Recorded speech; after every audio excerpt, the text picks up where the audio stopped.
Pero ¿sabe qué? Si usted lee estos versículos así de manera rápida, sobre todo el versículo 10, como que no se entiende mucho el sentido de lo que Salomón está intentando, o lo que Salomón está escribiendo, inspirado lógicamente por el Espíritu Santo de Dios. Perdón, un pequeño paréntesis. Muchas gracias a los hermanos que este mes estuvieron enseñándonos acerca de la revelación, la inspiración, la iluminación y también la preservación. ¿Cuál era el sentido de aprender de esto? Poder entender por qué la Biblia es confiable para nosotros, por qué nosotros podemos en todo momento de la vida, en todas circunstancias de la vida, en toda situación de la vida, sea alegre, sea triste, sea difícil, sea compleja, nosotros podemos acudir a la palabra de Dios y encontrar una respuesta. ¿Por qué? Porque es Dios quien se ha revelado por medio de su palabra. Déjeme decir esto, la revelación general nos muestra a Dios, nos dice que Dios existe, porque la creación demanda que haya un creador. Pero la revelación general lo que no puede hacer en el hombre es testificar de la salvación. El hombre no va a ser salvo por la revelación general. No porque un hombre vaya caminando por el bosque y encuentre un árbol con forma de cruz, va a decir, Jesucristo murió en la cruz. No va a pasar eso. ¿Cómo el hombre va a entender eso?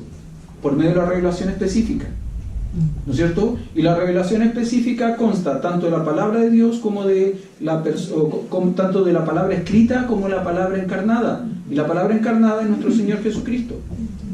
Un solo detalle, no es que existan tres inspiraciones, es una sola la inspiración, que tiene tres características distintas. Es verbal, es plenaria y es confluente. Pero no es que sean inspiraciones por separado, es una sola que tiene estas tres características. Usted no puede separar, no puede disasociar la inspiración verbal de lo plenario y de lo confluente. ¿Se entiende? ¿Sí? Lógicamente, cuando hablamos de inspiración, ¿todos los textos que escribieron los escritores bíblicos fueron inspirados? No todos. Usted puede ver, por ejemplo, en el libro de Colosenses, la carta a Colosenses, el apóstol Pablo, Colosenses capítulo 4, le va a decir a la iglesia de Colosa, cuando se haya terminado de leer esta carta, haced que esta carta se lea en la iglesia de los laodicenses. Y la carta de los laodicenses, léanla ustedes también. ¿Quién escribió las dos cartas? Pablo. ¿Las dos fueron inspiradas? ¿Sí o no? No. Porque si las dos hubiesen sido inspiradas, entonces nosotros tendríamos en el Nuevo Testamento una epístola que se llamaría, en vez de llamarse Gálatas, Filipenses, Colosenses, Tesalonicenses, se llamaría ¿cómo? Laodicenses. ¿Se entiende?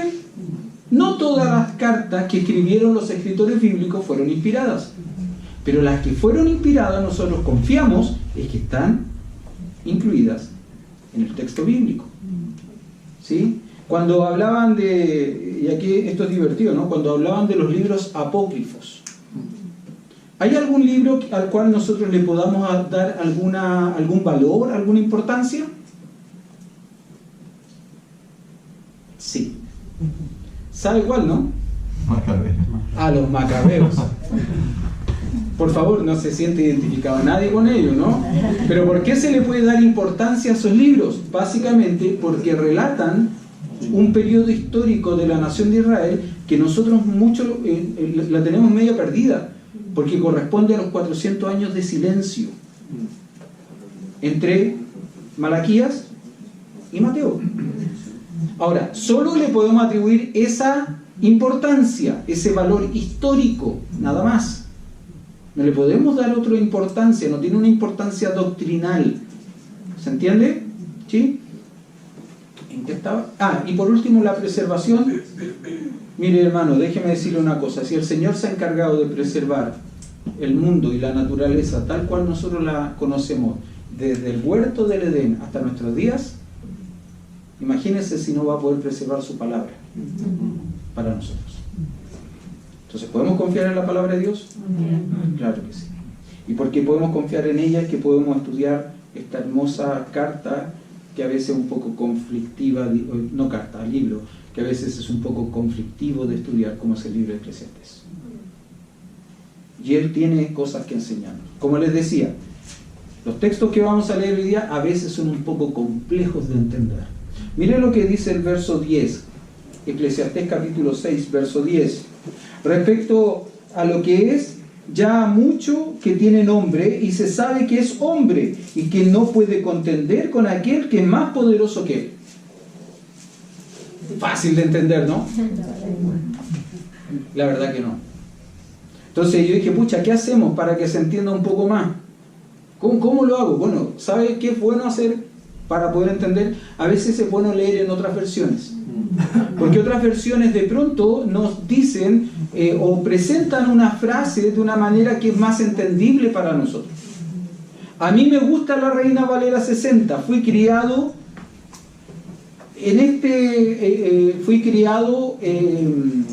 como creyente con esta Biblia. Los textos que memoricé, los memoricé con esta versión. Entonces a mí me costaría mucho, por ejemplo, decir que de ahora en más vamos a dejar de usar la Reina Valera 60 y vamos a usar solamente la ¿cómo se llama? La nueva traducción viviente, que no me gusta tanto, o la NBI, que tampoco me gusta tanto, o la de las Américas, que esa me gusta más, o la de Gómez. ¿No, esa no? No, ya. No, por favor, no. Ya, entonces, ¿qué estaba? Usar otra Biblia, ¿no? O usar otras versiones. A veces es bueno hacerlo. Mire, déjeme leer este mismo texto en la versión de las Américas, a ver si se entiende un poco más. ¿Ya?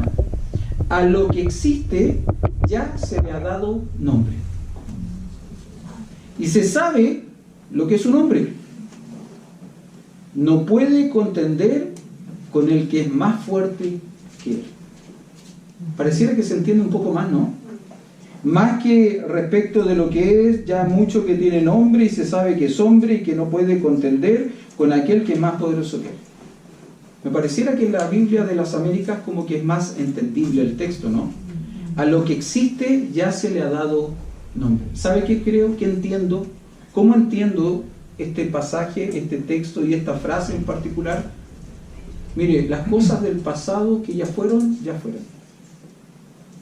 Y la verdad que nosotros no tenemos mucha opción de inventar cosas nuevas, ¿no? Esta semana conversaba con una persona, estábamos hablando acerca de un tema particular. Y yo le decía, ¿sabes qué? Yo tengo la convicción de que no necesitamos inventar la rueda. La rueda ya está inventada.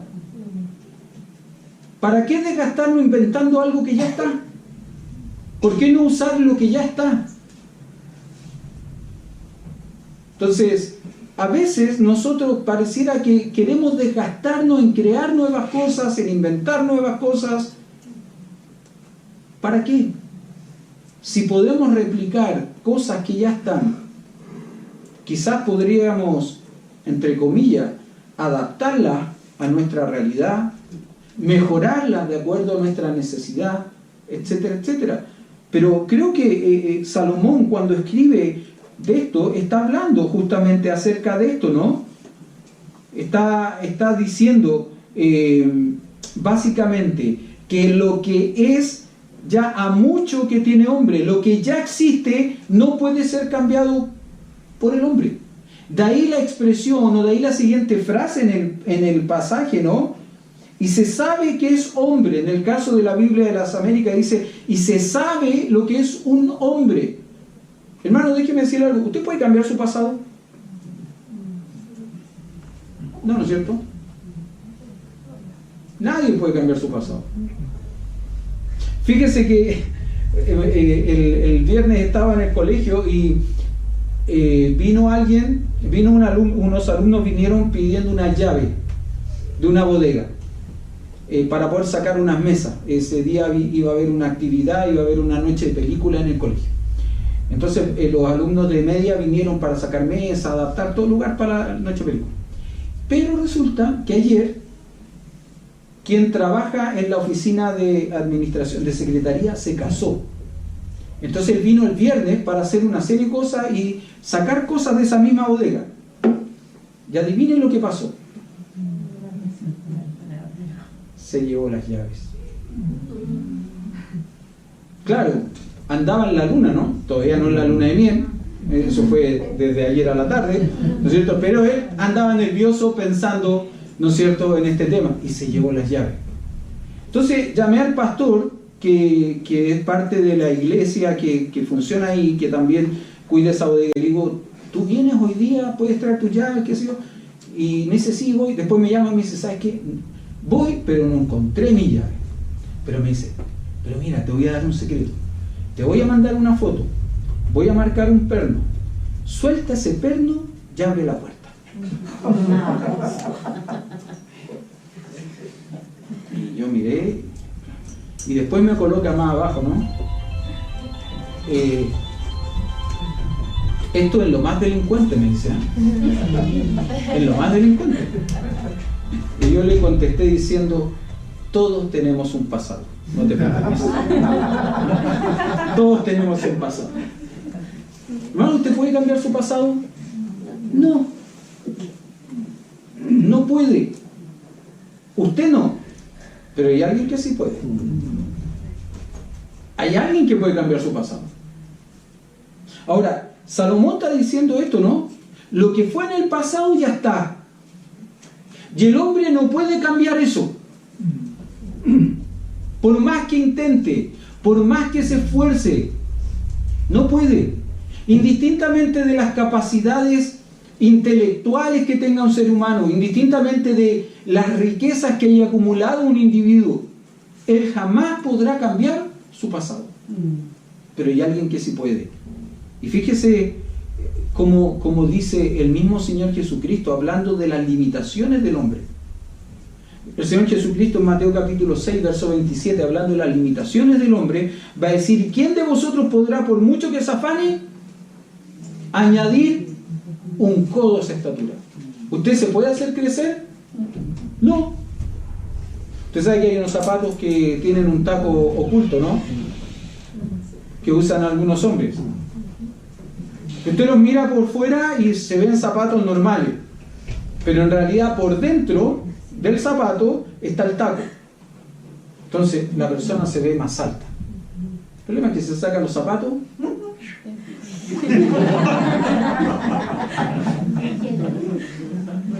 Por favor, hermana, van a creer que su esposo usa esos zapatos.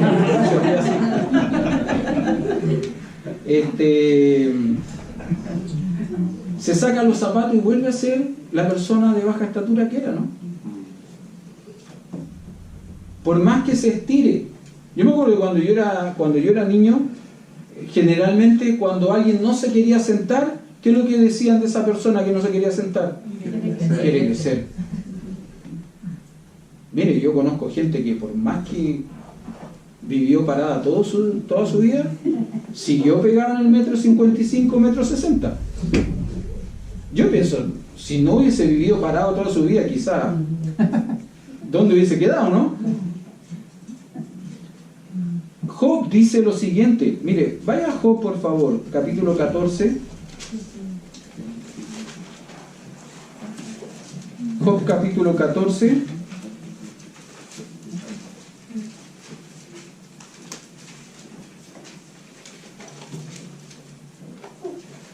Verso 5.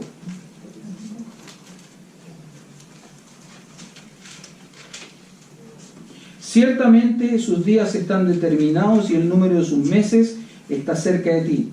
Le pusiste límites de los cuales no pasará. ¿De qué está hablando Job? De la vida. Que la vida tiene un límite. Todos nosotros nacemos y, por así decirlo, tenemos una fecha de vencimiento.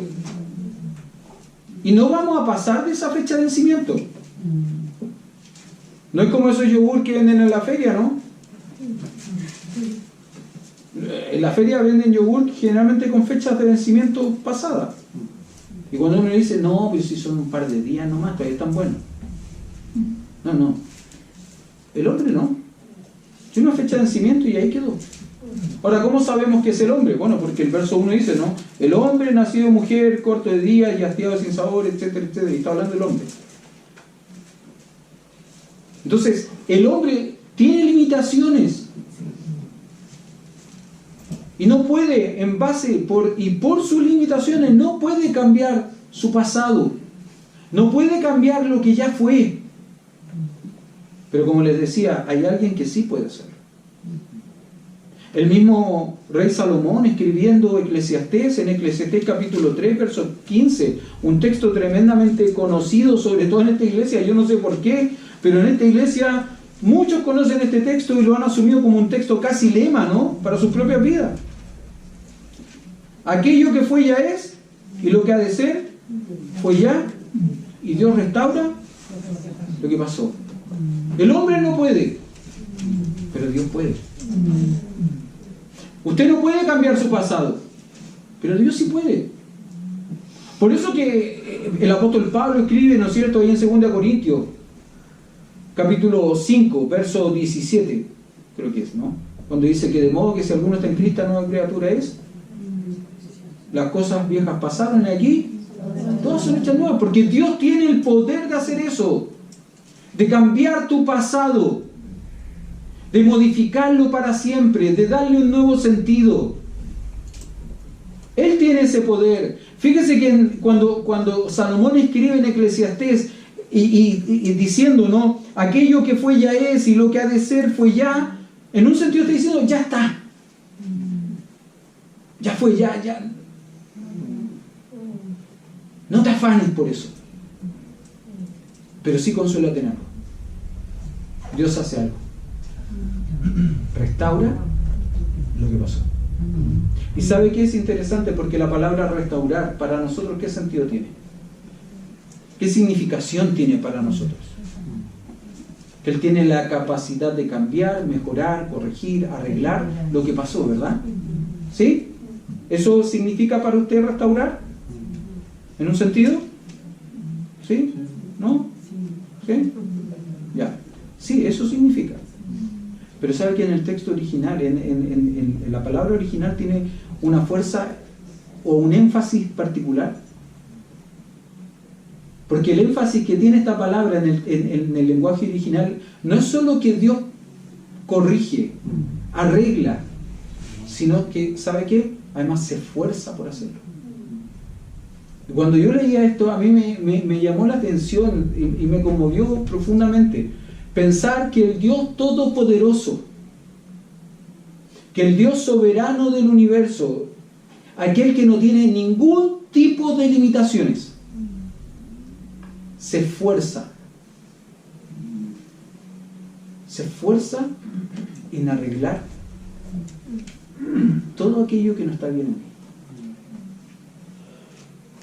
No se trata de que yo arregle, se trata de confiar en que Él puede arreglar. Y pensaba, ¿no?, un pasado desastroso Él lo puede transformar en un presente hermoso y en un futuro glorioso. Y eso es maravilloso de pensar. De eso está hablando el rey Salomón en este pasaje, en estos textos, particularmente respecto de lo que es ya mucho que tiene nombre, y se sabe que es hombre y que no puede contender con aquel que es más poderoso que él. Y se sabe lo que es un hombre, ¿no? Sabemos quiénes somos, sabemos, reconocemos, entendemos nuestras limitaciones. Y me gusta cómo lo expresa la Biblia de las Américas, porque la Biblia de las Américas dice: no puede contender con el que es más fuerte que él. El hombre no puede contender con Dios. Ahora, nos encanta hacerlo. A nosotros nos encanta cuestionar a Dios, nos encanta tratar de enmendarle la plana, ¿no? Nos encanta tratar de ayudarle, porque somos impacientes, porque creemos que somos más sabios que Dios. Nos encanta hacer eso. Pero Salomón dice: no se puede. No se puede contender con aquel que es más poderoso que el hombre. No se puede. No se puede. No sé si usted recuerda, pero cuando comenzamos a estudiar capítulo 5 de Eclesiastés, verso 8, en ese versículo hay una expresión que tiene que ver con esto que ahora está escribiendo él en el capítulo 6, verso 10. Si opresión de pobre y perversión de derecho y de justicia viles en la provincia, no te maravilles de ello. Y esta es la expresión: porque sobre el alto vigila a otro más alto, y uno más alto está sobre ellos. ¿Usted sabe quién es, no? El que es más alto que ellos es el mismo que es más poderoso que el hombre, en el verso 10, que es Dios. Es exactamente el mismo. ¿Puede acaso el hombre contender con Dios? ¿Puede acaso el hombre discutir con Dios, con aquel que es más fuerte que él? La respuesta es no. Ahora, es interesante la palabra contender. Aquí me acordé de los abogados de la congregación, ¿no? Porque contender, el significado, la traducción de contender aquí, es alguien que presenta una defensa legal y que argumenta en esa presentación, en esa defensa legal. Ahora déjeme decirle que no importa lo que usted argumente frente a Dios. No se desgaste argumentando con Dios. No se desgaste discutiendo con Dios, porque el resultado siempre va a ser el mismo. ¿Usted es culpable? Y él no. Nosotros siempre buscamos a quien echarle la culpa, ¿no? Incluso a Dios. Pero no se desgaste justificando, porque todos sus argumentos no tienen sentido, no tienen respaldo, no tienen sustento frente a Dios. No se desgaste. Eso es lo que está diciendo Salomón en este texto. Verso 11: ciertamente las muchas palabras multiplican la vanidad. ¿Qué más tiene el hombre? Mire, el hombre va a intentar justificarse, como dije, ¿no? Va a intentar contender. Y en esa defensa legal que presenta el hombre de sí mismo, habla, y habla, y habla, y habla. Justifica y justifica y justifica y justifica. Pero ante Dios, todas esas palabras, dice el texto, verso 11, esas palabras lo único que hacen es multiplicar la vanidad. ¿Cuál vanidad? La vanidad de las palabras, no la vanidad del hombre, sino que la vanidad de las palabras del hombre, entendiendo vanidad acá como algo que está vacío, que está hueco, que no tiene sustento, que no tiene sentido, que no tiene consistencia. Todos los argumentos del hombre son vanos. El apóstol Pablo escribe a la iglesia allí en Roma, en Romanos capítulo 9, verso 20, y hace una pregunta: ¿quién eres tú para altercar con Dios? ¿Puedes altercar con Dios? Es como, y usa el ejemplo, ¿no?, del vaso y el alfarero, que acaso el vaso de barro va a reclamarle al alfarero: ¿por qué me estás haciendo así? No. ¿Quién eres tú para altercar con Dios? Y la verdad que la respuesta es nadie. Déjeme decirle una cosa. Este pasaje, en un sentido, no es grato para el hombre, ¿no? Porque nos toca ahí en algo que es bien sensible para nosotros, que es nuestro orgullo. Pero ¿cómo que no soy nadie? Lo siento, el texto dice eso. ¿Cómo que no me puedo defender delante? Lo siento, el texto dice eso. ¿Quién eres tú para contender con Dios? Nadie. Lo siento, el texto dice eso, ¿no? Y aquí vamos a aplicar lo que estudiamos esta semana, ¿no? Esto lo inspiró el Espíritu Santo. No lo inspiré yo. Ahora, vamos a creer, espero que ustedes lo crean, es lo que yo creo, que el Espíritu Santo me iluminó para entender el texto y poder transmitirlo. ¿Sí? ¿Amén? Hermano, por favor, no crea que la palabra amén es una palabra que está restringida a un cierto grupo de iglesias, por favor. ¿Ya? Úsela. Amén. Gracias. Gracias. Eso me gustó. Eso me gustó.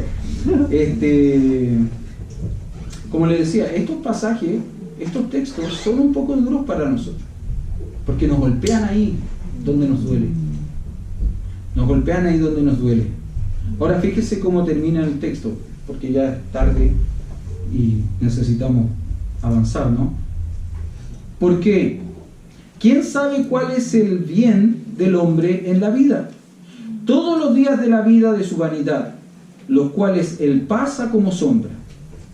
Porque ¿quién enseñará al hombre qué será después de él debajo del sol? Mire, en la Biblia de las Américas, de nuevo, ¿no? En la Biblia de las Américas dice, porque ¿quién sabe lo que es bueno para el hombre durante su vida? En los contados días de su vana vida los pasará como una sombra, pues ¿quién hará saber al hombre lo que sucederá después de él debajo del sol? No sé si usted se acuerda, pero la semana pasada, cuando estudiamos los versos 7 al 9, cuando estudiamos el verso 8, ahí aparece una pregunta, 2 veces, con 2 comparaciones distintas, ¿no? Porque ¿qué más tiene el sabio que el necio? ¿Qué más tiene el pobre que supo caminar entre los vivos? ¿Se acuerda qué significaba el qué más? ¿Cómo podíamos entender el qué más? ¿Se acuerda? ¿No? ¿Los que anotan? ¿No? El qué más era ¿qué ventaja tiene? Esa era la idea. ¿Qué es más favorable para esta persona? ¿Qué es más favorable para el sabio respecto del necio? ¿Qué es más favorable para el pobre que supo andar entre los vivientes, entre los vivos? ¿Hay alguna ventaja? En un sentido, en el verso 12 se reitera nuevamente esto, ¿no? Porque ¿quién sabe cuál es el bien del hombre en la vida, todos los días de la vida de su vanidad, los cuales él pasa como sombra? Porque ¿quién enseñará al hombre qué será después de él debajo del sol? En un sentido, nuevamente está esta pregunta, ¿no? ¿Hay alguna ventaja? Y la verdad es que no. No hay ninguna ventaja. ¿Sabe usted su futuro? ¿Sabe lo que sucederá mañana?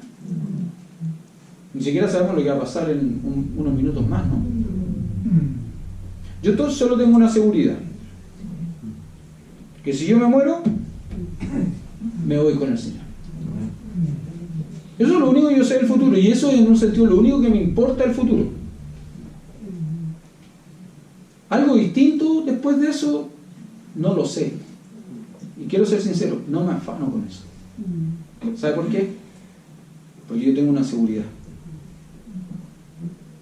Y que mi futuro está en las manos de Dios. Amén.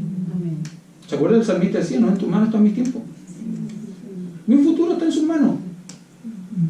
¿Quién me enseñará el futuro? La verdad es que no sé quién me lo enseñará. Pero me conformo con saber que mi futuro descansa en las manos de Dios. Yo me conformo con eso. Que en el plan soberano de Dios, donde cada cosa tiene su época, ¿se acuerdan? Y su tiempo. Eclesiastés capítulo 3, verso 1, todo tiene su tiempo. Y todo lo hizo hermoso, bello en su tiempo, en su época, en su momento. ¿No es cierto? En ese plan soberano de Dios, donde todo tiene su tiempo, todo tiene su momento, todo tiene su época, yo confío en algo, en que Dios conoce bien lo que yo no conozco. Y Él entiende bien lo que yo no entiendo. ¿Se acuerda que yo le he contado de esta situación que se me genera con los rompecabezas, ¿no? Esta angustia de nunca saber por qué pieza comenzar y por qué pieza terminar. Entonces eso me angustia. Pero ha sido un lindo ejercicio armar rompecabezas.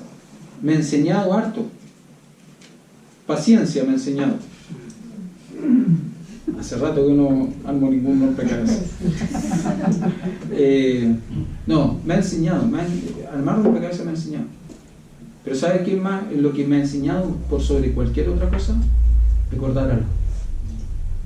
Que Dios ve el rompecabezas de mi vida completamente armado. Es como que Él agarrara la caja ¿no es cierto?